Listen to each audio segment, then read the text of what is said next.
Hello viewers, তোমরা কে কেমন আছো? আশা করি সবাই ভালো আছো, সুস্থ আছো। চলে আসলাম রান্না করতে। কারা কারা কাঁকরোল খেতে চাও না? তো আমার মতো করে কাঁকরোল ভাজি করে নিও, খেতে ভালো লাগবে। দেখো, দিয়ে দিলাম জিরা আর শুকনা মরিচ, দিয়ে দিব হলুদ, যাতে সবজিটা দেওয়ার পরে তেলটা চারদিকে না ছিটে। এই যে দেখো, ধুয়ে কেটে রাখা আলু আর কাঁকরোল।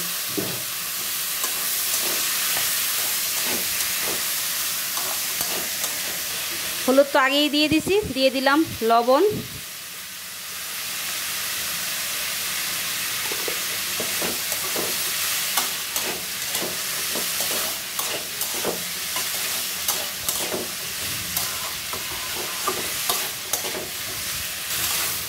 দেখো, ভালো করে নেড়ে চেড়ে নিলাম।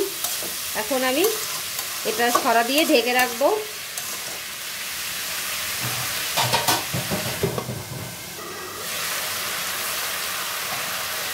মাঝখানে আমি সরাটা তুলে একটু নেড়ে চেড়ে নিব।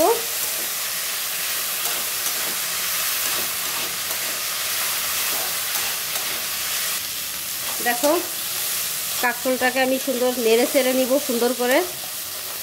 আমি কিন্তু রান্নাটায় একটুকু জল ব্যবহার করিনি।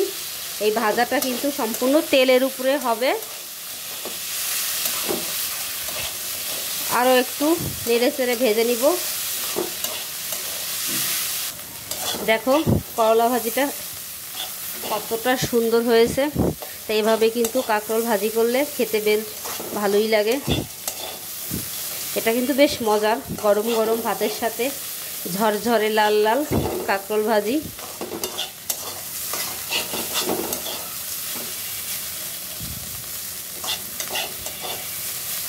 তো বন্ধুরা, আমার এই কাঁকরোল ভাজাটা তোমাদের কেমন লাগলো?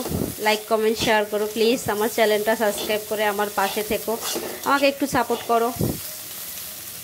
তো আজকের জন্য বিদায় নিচ্ছি। তোমরা সবাই ভালো থেকো, সুস্থ থেকো। বাই।